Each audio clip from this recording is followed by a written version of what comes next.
Hello, Beth Chase here, and I want to welcome you to a very special episode of Wellness Wednesday with 3W. It's one of our very special podcasts. We thought we would do something fun rather than something heavy. I mean, we talk a lot about a lot of fun things, but we talk about a lot of heavy things as well. But we're going to talk about some fun things today. And the topic for today's podcast will be about essential oils. Now, I have with me here two staff who have had quite a bit of personal experience with essential oils. We have across from me is Taylor Worthing, and she is the executive assistant. Previous office manager, executive assistant here at the clinic. And off to my left here, we have Lauren Wooding, and she is the office manager. She took the position that took her job. Taylor. That's right. So anyways, really exciting to have them there, or have them here as well as there. So today we're just going to have some fun and talk about essential oils. Before we do, however, I do need to give a disclaimer. The legal team wants to make sure that we make it clear to you that this is strictly for educational purposes, but let me read for you the disclaimer that we need to use. This discussion is not for the purpose of endorsing or recommending any essential oil products, or companies that sell essential oils. Rather, today's discussion is for Taylor and Lauren, who are personal consumers of essential oils, to share their personal experience with essential oils. Today's session is exclusively for educational purposes and for fun. So let's get started. Yeah. All right, ladies, let's start with the basic question. What are essential oils?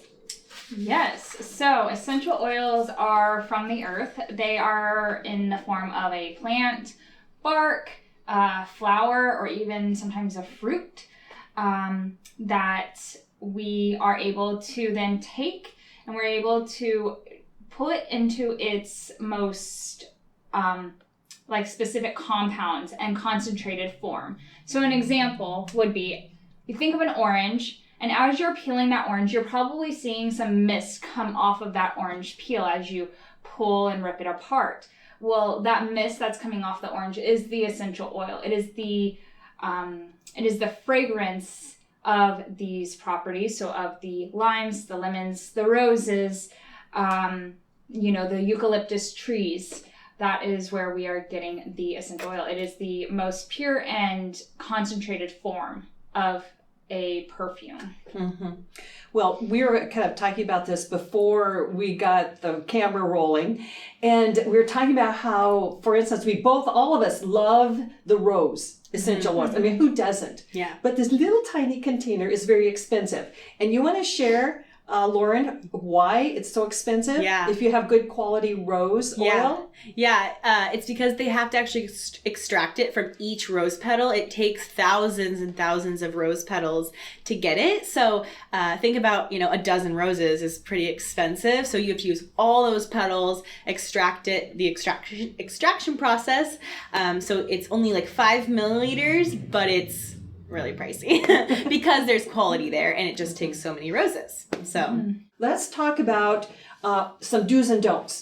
Let's talk about don'ts, and then we're going to talk about do's, and then we'll talk about how you have been using essential oils and the impact that it's had in your life and your loved ones as well. So first of all, let's talk about what is a don't. I would say a big thing is keeping it out of your eyes, your nose, your ears, we are OBGYN here, so your vagina and your rectum, those are places we don't want them. That can throw things off. A big thing is if you use peppermint, you don't want to touch your eyes because that is going to burn like heck. So wash your hands yes. before you put your contacts in. Exactly. Yeah, right? I've done that a time. Yeah, painful. Yes, very painful. I think a big thing too is being sure to use oils with a carrier oil, which we can get into more, but maybe coconut oil or jojoba oil, because it can be maybe jarring to sensitive skin to just put directly on the skin. We want to make sure. We also do a lot of research before we're ingesting or diffusing around babies and dogs and ourselves. We want to just make sure it's it's proper, because just because it's from nature doesn't mean it can't be sometimes harmful. Dr. Rutherford likes to say poison ivy is natural, but we wouldn't want it on our skin or in our vagina. That would be itchy. So we just want to make sure we're using proper things. So where can they go to find out if maybe that's not a proper use or proper placement of an essential oil? Yeah, so there's 3 ways you can use essential oils, and it's either aromically, so in a diffuser where it will use some water to mist. You can use it topically on your skin, and Lauren's talked about that a little bit, or you can use it, you can ingest it. With every oil that you receive, you should probably do a little bit of research to kind of figure out those do's and don'ts. There are a lot of ways, there's a lot of things on the internet, there are books, there's a lot of just knowledge out there, blogs, YouTube videos. You could go I'm a on part and of on. like some Facebook groups, which I see women or men will post, how do I use this oil, or what do you think is best for this condition that I could maybe enhance and help with oils? So I think there's a big community of oil users, and tapping into their knowledge and doing your own research is huge before ingesting or even just diffusing around pets. They can be sensitive to certain ones. I know I've done research for that for my dog, so he doesn't get affected by them. Well, let's talk about that for a moment. And as far as children, babies, children, what age is it more appropriate to maybe introduce an essential oil, and at what ages, in your experience, have you found that it's not a good idea? I think that with infants, it's probably not the best idea. I know there are some people out there who do it on their own infants, and I think that the hesitation is that the skin is just so sensitive. And they're so little, and so like the amount we would use on our whole body to affect, theirs is so little. So it might be like too potent almost for their system, I think. Yeah, I would say that you're probably, for regular use of essential oils, you're probably looking at like, I would say 8 to 10. I mean, just until like the body is building up a little bit more endurance to outside factors. But little ones, I have heard from a number of places, it's probably not the best to introduce them so young. Yeah. So basically check it out. Don't assume that because it's great for you or some other adults. Really, even check it out with your pediatrician or someone like that, just to make sure that it's safe for your child, because every child's different too. Totally. Just like what you were saying on that, Lauren. So Taylor, what have you experienced that is not a good use of essential oils? Oh, goodness. I mean, here in the clinic, we see a lot of girls who are coming in with vaginal issues, itching, burning, so on and so forth. And often it's because they're using essential oils to clean themselves. Wait. Clean where? Clean their vagina. Or their vulva, Yeah, the vulva. We had a woman who was cleaning with tea tree oil, and she was like, "It's helped so much," and she's like, "But I'm having all these issues." And we're like, probably might be throwing things off, because she was putting it directly into her vagina. Oh my goodness. Yeah, Dr. Rutherford, and it's something I'm sure we can link at the bottom of this video. She has a whole document on vulvar care, perfumes, and we have a whole series on Vagina 101, but perfumes, essential oils included, do not put them in your vagina. It's not meant to be there. Well, and it's such a place that can get thrown off easily by things, and essential oils is it's a potent thing that we're using, so putting it right there can really mess up the flora and all those things. Okay, so in not a good place from our experience has been eyes, nose, ears, any cavity, I guess. Vagina. Besides vulva? Ingesting, I would say the only hole it should go into is your mouth. And that is if the essential oil is created for that purpose. Some of them are not. Some of them are not. You definitely do research before ingesting. I think that's a big thing. And not a lot. I mean, Taylor can go into her experience, but 1 drop is enough. It's not like you need to put it in a big glass of water. I think drinking it with water is big. And knowing where your oils are coming from is huge, because I've seen oils in the dollar section at Target, and that's probably not going to be the trusted place because on the label it says do not ingest, do not use near pets, do not put on your, like it sometimes even says do not put on your body on the labels that are these cheap oils that are not really derived from plants. It might have like a little bit of plants and filler for the rest. Okay. Let's shift topic a little bit. Let's talk about some ways that you have found an essential oil to be effective. Taylor? Yeah, so my favorite experience is that last flu season in 2019. I was around a lot of sick people. My husband got sick multiple times. We live with his parents, so my in-laws. I think my mother-in-law got the flu like 3 times. And then there's just also the seasonal effects of everyone kind of gets the sniffles, a sore throat, runny nose. Something that I still do, but I was doing more every day then, is putting a drop of frankincense and a drop of copaiba under my tongue. And I was around a lot of sick people. We were in a busy season here at the clinic, and I didn't so much as get even a sore throat, not a runny nose, not a weird cough, nothing.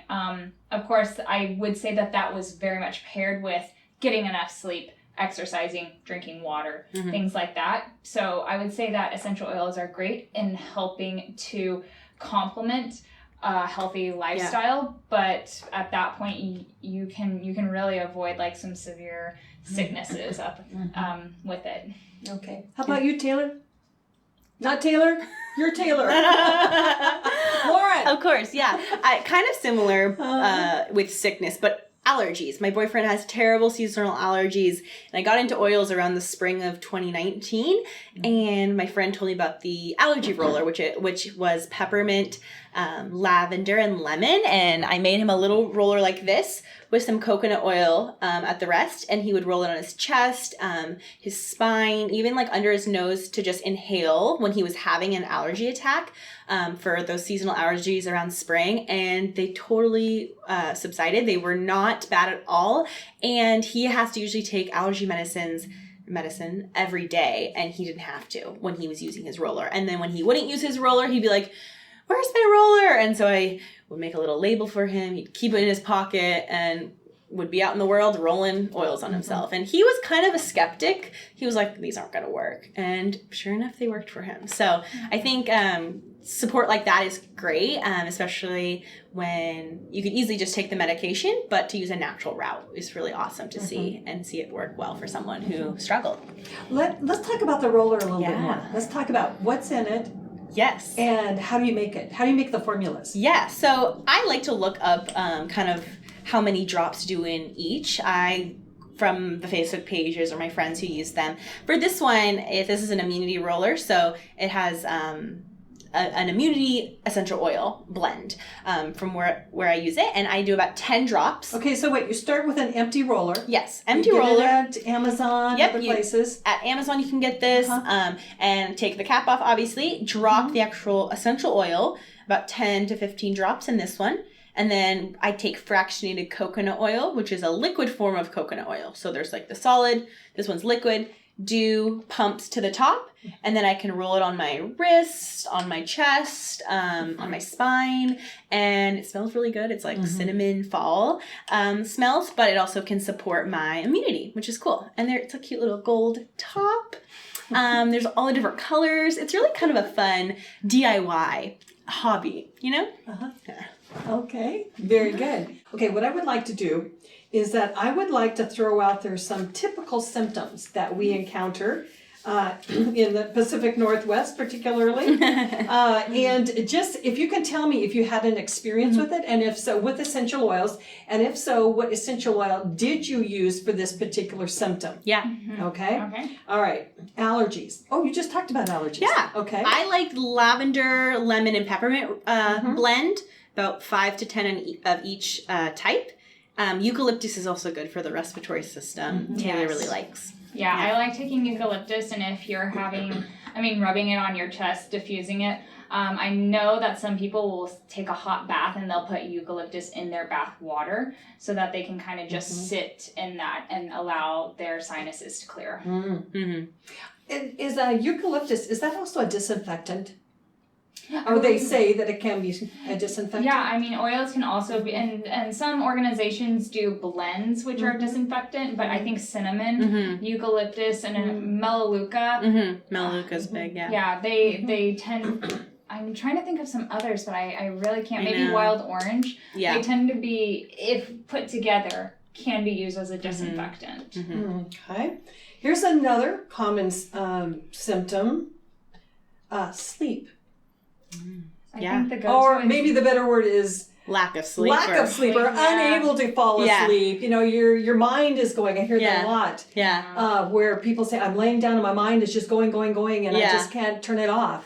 Any experience with that? Yeah. Either one of you? Lavender, I think, is the go-to. Okay. Yeah. I think one I've tried is Roman chamomile, which can be a little bit more of an expensive oil, but it, for me, just knocked me out. Like, it gives you a very deep sleep. And how do you use it? I diffuse it before You bed, diffuse but I it? also have a sleep roller that I can roll in my chest before bed to really smell it. Yeah. Okay, and so when you're saying sleep roller, it's a roller just like that. But Yes. you call it a sleep roller because the ingredient of the essential oil is Yes. sleep. And then I have a little label maker and I'll label it sleep. Or if I didn't label it, I can sniff it and be like, oh yeah, that's the sleep one. Because you kind of know which one smells. Okay. But that takes a second to learn all the smells, you know? Okay. Yeah. Oh, you worked really hard at that. It's a hobby. I don't have many. would Work also- and essential oils. It's also all about where you put the oils, because I've heard that lavender on your feet. It's actually, I don't know the science behind Sleep. it, but that is what I've heard. Lavender on your feet. Have you tried that? I have. Does Has it it work worked for you? It has. It works for you. Okay. All right. So that works for you. And Yeah. that's really good to know. All right. How about muscle pain? Sometimes we're working out, sometimes we've overdone something and our muscles ache. Yeah. Has any experience in essential oils and muscle pain? Yeah, I think the spearmint kind of wintergreen, one of Okay. those really what's the word I want? Yeah, I know what you're talking about. Cold smelling. That's a terrible word, but They're kind of sharp. yeah, a sharp. But there's a lot of blends out there that the companies make that are specifically for that I've used. That's great and can help with sore muscles. Again, I like the rollers a lot, and I would roll it on, and then you can massage it in, and it can really help with some muscle ache. Yeah, and I know that lemongrass is pretty good, especially for athletes. Okay. They will typically use lemongrass quite a bit Okay. on those sore muscles. So tell me about your experience with menstrual cramps. Have you used essential oils at all for Yeah. menstrual cramps? Clergy sage is just so great for it. I mean, you rub it on the cramp area and it can work in 5 minutes. Our CEO actually today used it and it helped. Yeah. I would have to say that one is for sure the go-to. Go-to. Or sometimes even if you put lavender on your heat sack, that helps as well. Lavender where? So you have to explain what a heat sack is. I guess I'm too old. Like a heat sack, something you pop in the microwave and you put on your it's on filled your with rice. Oh, It's like yeah, a heating yeah. pad, but for Yeah. natural But you girls. sit Yeah, and no, you place it on your stomach, okay, on where the cramps are, and then if you put some lavender on that, Oh. sometimes that helps as well. Oh, yes, awesome. Okay, what about headaches? I mean, who doesn't hate headaches? That So- is get 'em all have you the had time. experience with headaches? that is a peppermint. Is that peppermint? Hands down is what Yeah. you Yes. use. Peppermint, you kind of put it on the back of your neck and Uh-huh. your not too close to the eyes, Yeah. people. The But if you can get it on your temples, Even at the temple, the fumes sometimes make my eyes water. Yeah. So I go way back you gotta here go with way it. back there. Yeah. Okay. And then if you can put it on the back of the lower part of your head and along your neck, that'll do Yeah. that'll help a lot. My friend was rolling those onto her friends at work, giving all the guys, because they all had headaches. And she told everyone, don't touch your eyes. Don't touch your eyes. Don't touch your eyes. She didn't tell one of them. They touched their eyes and he was screaming. they were like under the sink, water, and they were like, I didn't tell you, but you're not supposed to do that. So peppermint is the one that do not touch your eyes because that can burn. Respect that oil. Yes. Peppermint can also be used to, like, if you're too warm, it can have cooling effects. And also, for me, I feel like it gives me a boost of energy because, again, like spearmint and those others, it has like that sharp, sharpness cooling feeling. Yeah. Well, okay, so let me ask you, sometimes we wake up in the morning and we just feel dull. I mean, we've got work to do, we've got study to do, we have reports to write. To try and get your brain kicked into gear, have you ever used anything for that? Yeah. What is it that you use? I'm trying to think because I would say, like, I typically use a blend. Yeah. And so is it in here? Oh yeah. Focus. It's by doTERRA. It's called Motivate, and this one has peppermint, one of our favorites we seem to be talking about, basil, corridor, and rosemary, and it looks like they've even put in some vanilla bean extract. So if I like really need it, I will even diffuse it in my office because I'm just like I'm not being productive and I need to be productive. Gotta get that brain kicked into gear. Yes. I think caffeine doesn't do it. Yeah, I think a big one also is emotional support. With oils is being able to roll oil on or smell oil or diffuse it. That's a blend that's supposed to support emotion. So if you're feeling a lot of emotions, kind of emotional, you can use this oil. Young Living has one called Valor, which is amazing. A beautiful scent. It's almost like a perfume. But it can really help with emotional stability and kind of making you feel calm. And that's something I've struggled with, of just being emotional gal. And so that can kind of ground me when I'm feeling those. Well, that's it. I would like to pursue that a little bit more because I think we're all right now are dealing with an exceptional level of stress. And we've got COVID-19 is changing our lives. Yeah. And so when you're under stress, and maybe everything from stress to anxiety, which, that's a little bit higher in definition. What is it that you would use for stress and anxiety? So there's a lot of studies out there that just walking in nature will actually help to decrease the stress and anxiety. As a result, there's a lot of oils out there that are, Douglas fir or cedar, winter fir or Siberian fir. The tree essential oils, I think that those put off a very natural smell that make you, it in your mind, you probably believe to a degree that you are in nature, and I think that those have calming effects. More so than flowers. More so than flowers. I feel like I would say so too. Yeah, I feel it's like trees like woods. Like out in the woods. And I think a big one too is blue tansy. I love it. It smells so good. And is that a tree? What is blue tansy? I have no idea. Okay. I don't know. We'll have to look that up. It smells so good, and it's a deep blue color. That one actually is really good for our skin too, because the blue counteracts the redness in some skins. And so it's good for the emotional side, and also putting on our face for reducing redness and acne and stuff like that. Absolutely. Yeah, skincare. Yeah. So let's slip into that. So, what is your favorite essential oil for skincare? Frankincense, copaiba, which those are the best. Those and then are the best oils. Those are the kingly oils. Yeah. I would say myrrh and lavender are good ones. I actually burnt myself. I had a nasty burn. I thought I was gonna have a blister. Lavender and peppermint, and there was no sign of it to be found. But how quickly did it take the pain away for you? The pain went away pretty quickly. I think I was also just concerned because I'll be honest, it was along my stomach. And so I was like, I can't have a straight line along my stomach as a burn mark. So it only took maybe 10 days. So, but I mean, I think that there could have possibly been some blistering or a scar there if I hadn't used some of the oils. Okay. Yeah. All right. Yeah, I think it's fun to make especially putting on our face, making what I call a glow serum, using jojoba oil or rosehip oil as that carrier oil, so it's not so potent right on the skin, the face especially. So yeah, I have a frankincense, blue tansy, copaiba, lavender mixture, and I can put that on at night. Did you put that together? You just kind of, because you read about it, Yeah. you liked it, you put them together, and it works for you. Yeah. Huh? Yeah, and I have it in like a dropper, so it doesn't. Uh-huh. It's not like this. You can make them like this. I had one, but the other one I have is kind of like a, a dropper. Yeah, I put some kinda in like my. one of these. Yeah. Yeah. Well, like it's Oh yeah. the little what's that called? Like a pipette. Yes. Where you squeeze it up. I Oh, put it into my yes. hand, and then I'll Uh-huh. just place Yeah. it, like push it into my skin. Really? hmm At night, especially because Okay. if it's blue, Uh-huh. you want to let that seep in and not go to work with a blue face. Okay, Oh, that makes no sense to me, but I'm glad that Blue works for tansy you. has the blue, Yes. Yeah. So Okay. And there's blue spruce. yes, I've seen that. yes.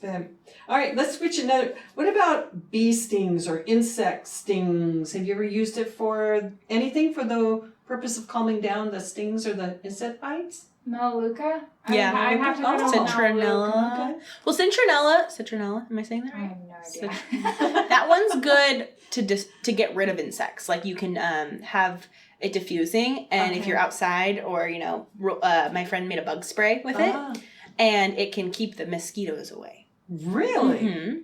Huh. It's a natural like insect repellent. Repellent? Repellent. That might be worth a try. I Yeah. hate mosquitoes. I know. Oh, Citronella. hate I feel like I'm saying it right. I don't know. We'll have to refer to the book later. Yes. Okay, and the last question that I have is immunity support, because we're all talking about the best thing you can do for COVID is to keep your immune system healthy. Yeah. So, what would you use, and what have you used in the past to build your immune system? Mhm. I've used a blend that Young Living uses called Thieves. Has cinnamon. I think it has clove in it. Mhm. A few others, and then I know Taylor really liked frankincense and copaiba for that. Oh, Yeah. yes. Yeah. And then Yeah. doTERRA has a it's the sister to Thieves. Yeah. It's called On Guard. Mm-hmm. And that is, and I would have to pull it out right now, but I think Oh, that thank you. they're basically like very, very similar. And wild orange, clove, as you said, cinnamon, rosemary, Mhm. eucalyptus. Yeah. So yeah, I mean, but You look very organized. yes, here are my oils. Her babies. Yeah, this was over years. This has been a Uh-huh. years of collection. Yeah. This is by no means like something I just picked up. Yeah.